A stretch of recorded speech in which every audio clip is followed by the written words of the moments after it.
Let me begin this morning by showing you the Art Scroll Volume 1. You can see it's pretty thick. This is 1 to 72 of Art Scroll. Art Scroll is the go-to book for people in the Orthodox community. And I'm going to share a contrast today between a traditional reading and a non-traditional reading.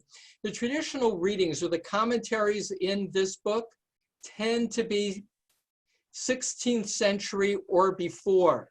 So if you go in an Orthodox synagogue, even to Beth Jacob or to Chabad, and you pick up their commentaries for their Bibles, the commentaries are the classic rabbis of the Middle Ages, starting, with Rashi, who is the 11th century, 1040 to 1105, and moving forward.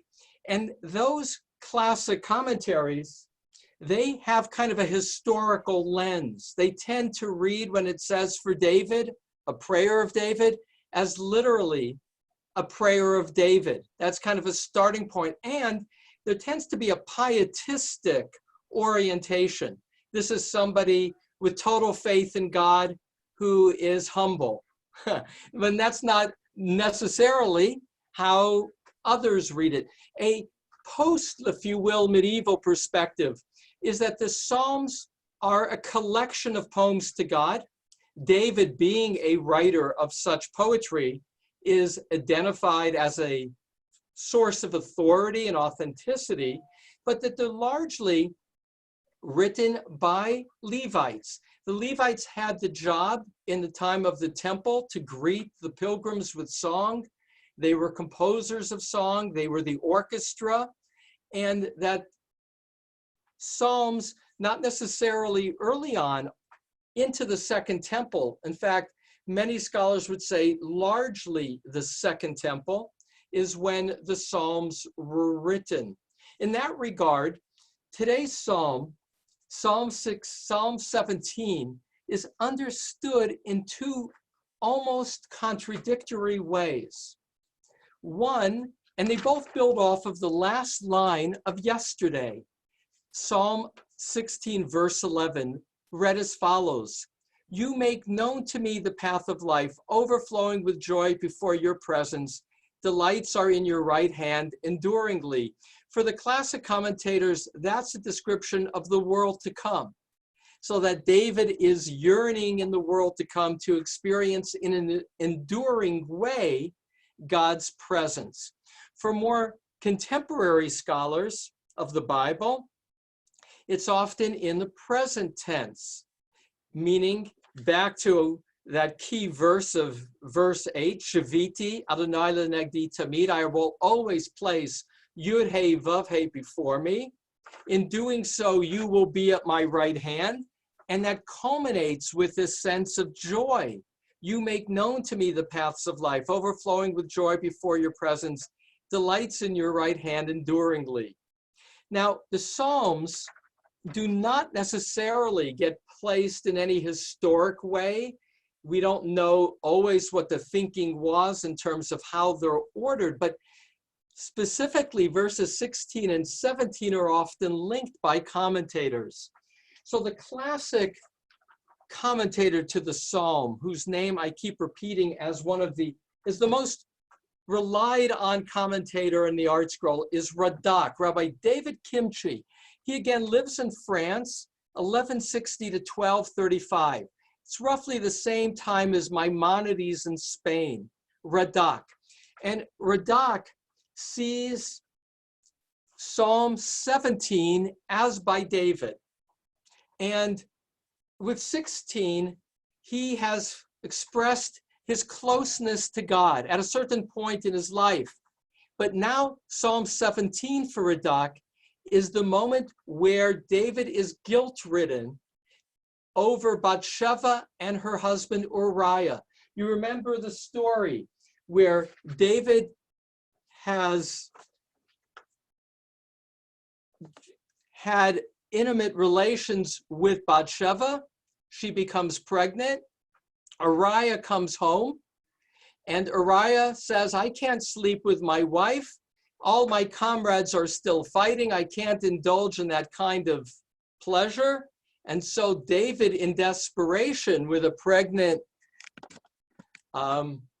lover, says to the general, send Uriah to the front line where he will surely die. And so General Yoav does so. And now that for David Kimchi is Psalm 17. Namely, God, look at me, I am awful. That's the classic understanding. We'll see it in this verse in a moment. You've probed my heart and found it wanting. You also know that I have felt awful about that. I've acknowledged I was wrong. Bring me back. So that's one way. Here's a very different understanding. And I quote my friend Martin Cohen, who has a book of commentaries on Psalms, a little bit more free-form translations. He says, this is a Levite. That's what he said yesterday also, right? Yesterday he saw it as the Levites against the Kohanim. Today it's the Levites against the rich, which could be the Kohanim. But this is a Levite who is being harassed, according to Martin Cohen, because he has a radical understanding, which is not radical to us in our mode, but was radical in the time of the temple, or radical in the Middle Ages, which is, I can see God's face. I have lived a life of integrity. So this is the confident, not the vulnerable poet who says, I want to see you, God, now in your fullness. And I shared in the most recent message another contemporary scholar of Psalms, Rabbi Benjamin Siegel, says Psalm 17 was excluded from the liturgy precisely because of the hubris of the last line, which is, show me your face, God, which not even Moses, when he requested it, was worthy of doing directly. And so this Psalm 17 I love precisely because of these two opposite readings. And for me, as a reader, I can accept both as being different moods of reading the same words. The same words can have, in context of our own needs, a different resonance. But again, what I love about teaching this class, I had never read Psalms this closely. I never knew that the same psalm could be read so oppositely. So in this case, and distinctly, Psalm 17 I've provided with some alternative translations for some key verses to highlight. One last thing before I read it in English, and that is, as I've shared before, part of the challenge of translation in Hebrew is that there's only two tenses and not three, right? There's only perfect and imperfect. And perfect is past to present, imperfect is present to future. So as we'll see, and sometimes the imperfect can be used for the perfect, which is to say you never know the tense. And that's the key difference. Is the psalmist saying, I am confident, or let me be confident in the future? That's, of course, a vastly different mindset. So let me now read my translation, which I struggled with more than any translation to this point. I struggled with this one because of these issues of tense and some of the images used.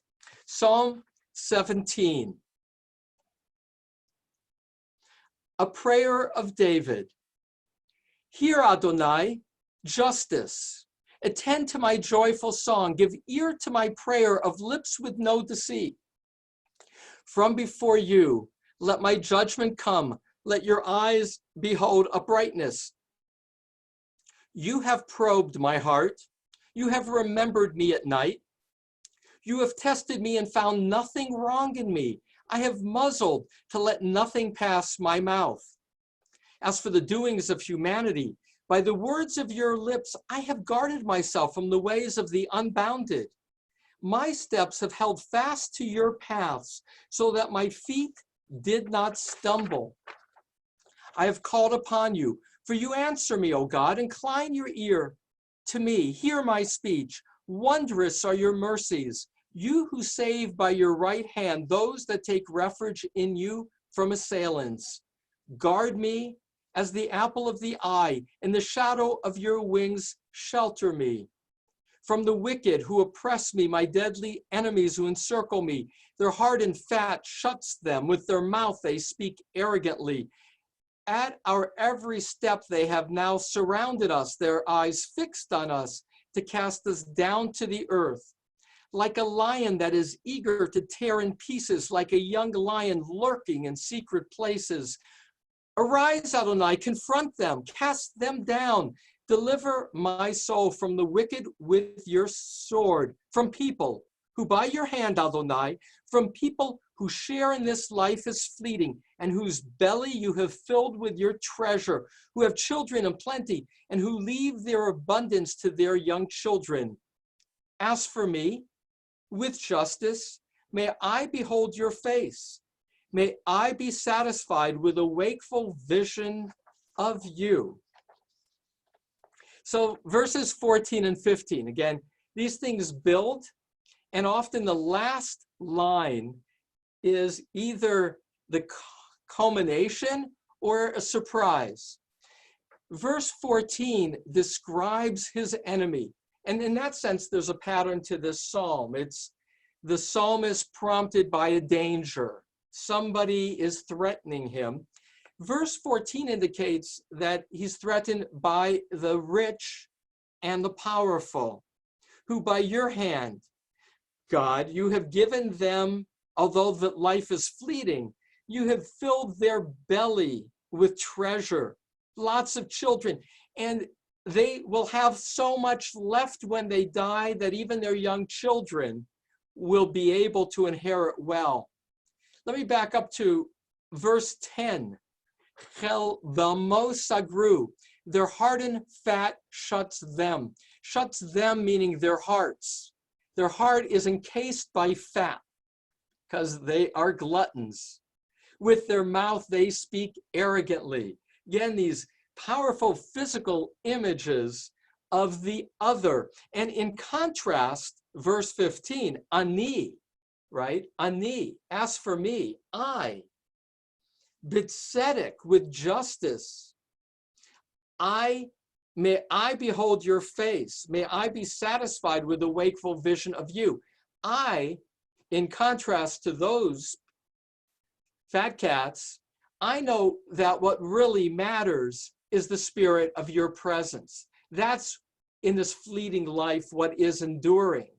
That's what I want. But here's again, that loaded phrase, Echazeh panecha, may I see your face. Now, panecha can be literally your face. It can be a metaphor for your presence.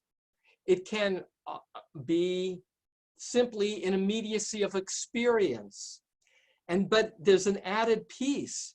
Espa'a v'hakitz t'munatecha. May I be satisfied with a vision of you. And the word hakitz means an end. It can be the end of sleep. That's how it's often used. Or it can mean without sleep, meaning wakeful. I chose the word wakeful because it's a word used in meditation popularly, to see things wakefully with open eyes. But for others, it can be, may I see you again, hakitz, at the end of this life, wakefully in the next life. So let me show you a couple of translations that highlight the tension. Look at verse 3. You have probed my heart. You have remembered me at night. You have tested me and found nothing wrong in me. I have muzzled to let nothing pass my mouth. That's very self-confident. That's one way to read it. And it's the way that Robert Alter, who did his translation, literature professor from Berkeley, it's similar to my friend Martin Cohen. But Mitsuda's another favorite translation of mine. It's a little one out of Israel that I like. It's often similar to Art Scroll, but a bit different, the Mitsuda. So it's classic, more classic Jewish. You have examined my heart.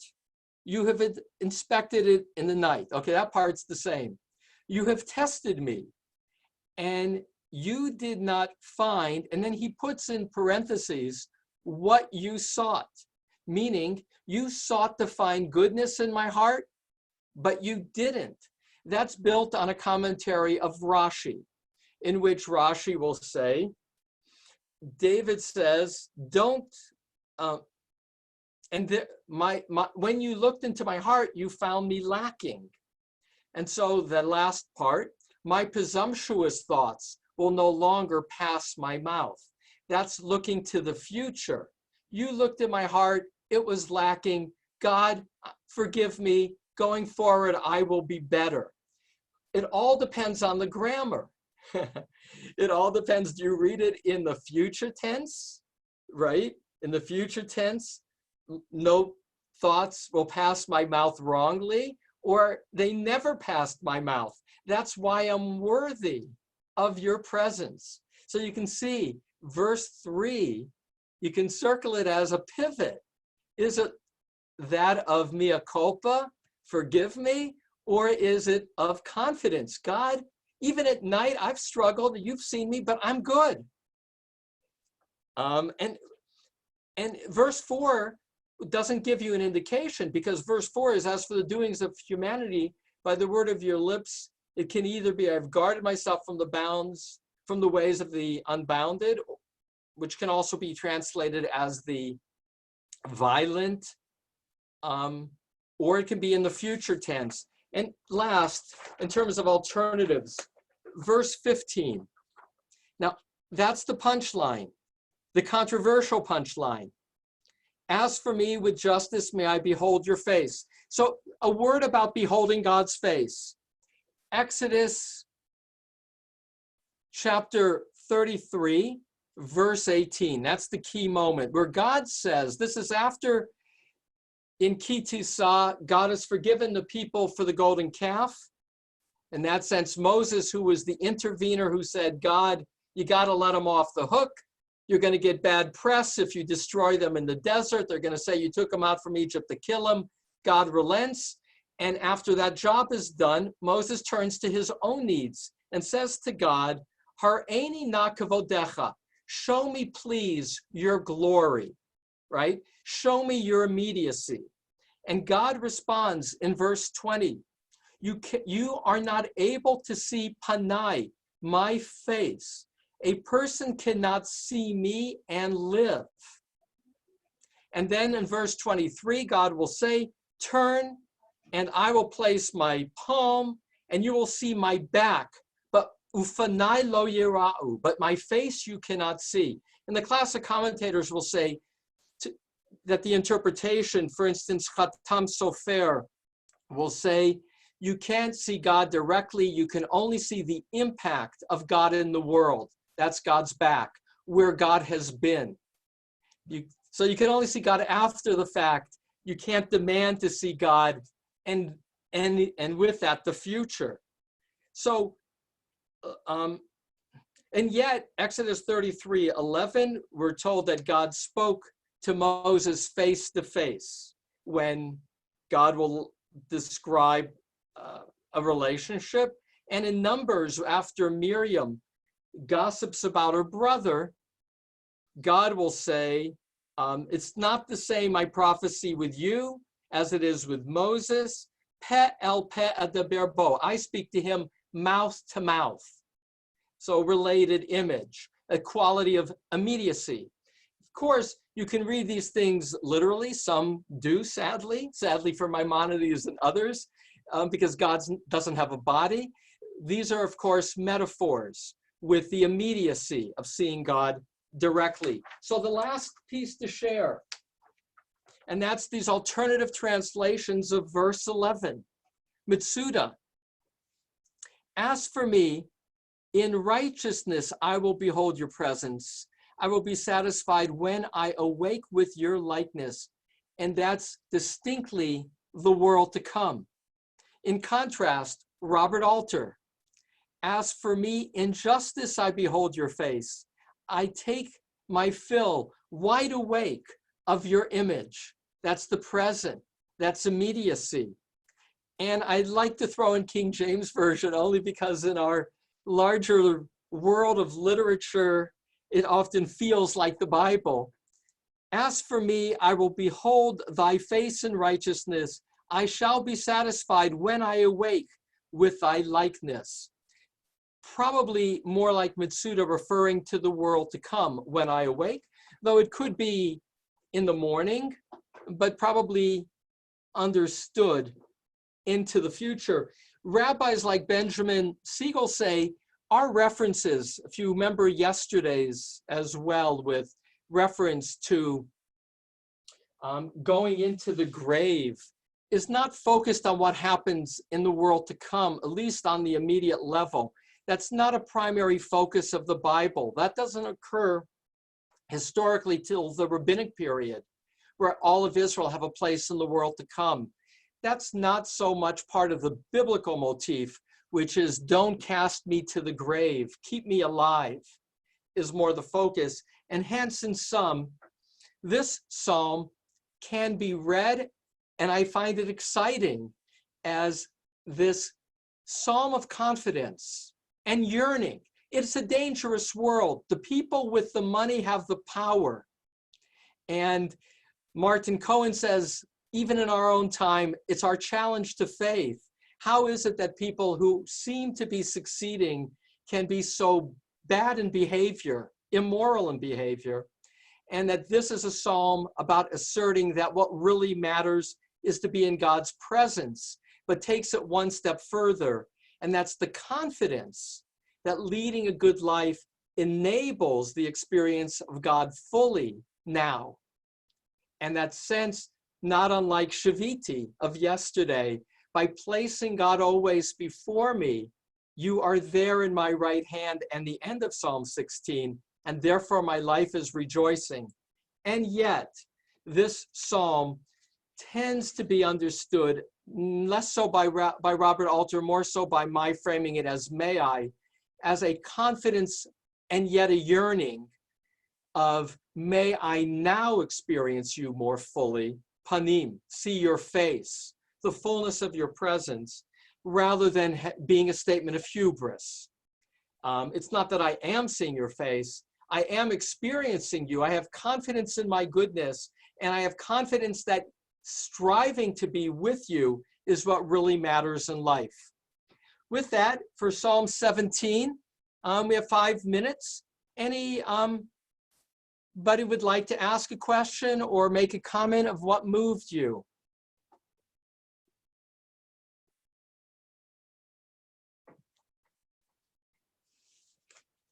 Well, let me remove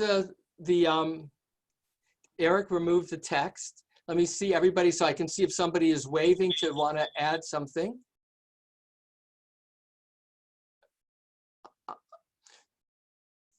So let me just add. Mimi would like to say something. Mimi? Yes, in reading that last verse, because with your translation was may I, which would, and I gather that's several of your references, and 2 of them were in the future, and Robert Alter's was in the present. And so if we put them all together, it gives us a whole package of finding the God's face. Well said. Or the evidence of God's face, as God may prefer. Well said, Mimi, that ultimately what is part of the power of poetry are more than one simultaneous reading. To some degree, it's about where we are when we're reading it, our own needs and mood. And this can be past, present, or future. And I think that's well said. I will add, when I see Rabbi Podwell, I'm reminded of his having linked one of our Psalms.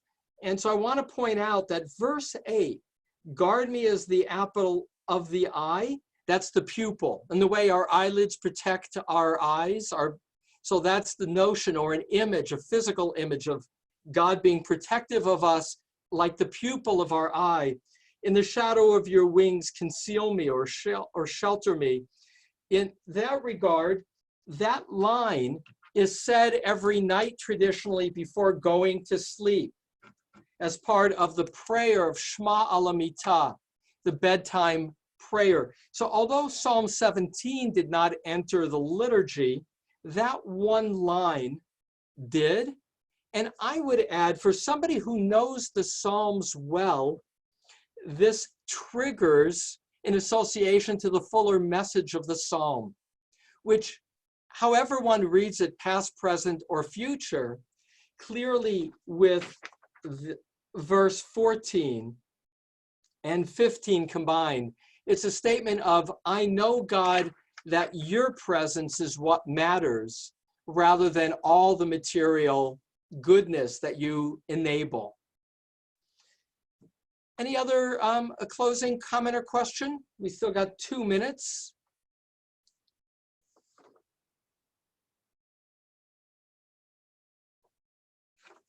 All right, so I don't see a hand. Let me just point out in terms of language, closing comments. The artistry of the poet. Verse 14, I keep coming back to verse 14, which is those who have big appetites. The word is yisbu'u, vanim, their children have plenty. They will be greatly satisfied. And then verse 15, the same word is used. Esba'a, but I will be satisfied with your likeness. Likewise, 14 and 15, there is body language. They fill their stomachs, but I seek your face. And an envelope. The word tzedek appears in verse 1 and verse 15. That's the envelope for this psalm, and that is justice or righteousness. It opens with, Hear Adonai, what is right? And it concludes with, as for me, in righteousness may I behold. And so righteousness, if you will, are the handles of what comes in the middle, which is the yearning for God's presence. I look forward, does anybody have Kaddish to say today? All right, if we don't, again, I delight in having this opportunity to learn a psalm a day with you. Next week, 18, 19, and 20, which means the following week we get up to Psalm 23, which may be the most famous of the Psalms. And then that'll lead to Psalm 24, which is the parallel to Psalm 15 that we looked at this week. Thank you for having come together. Have a good day. Shabbat Shalom.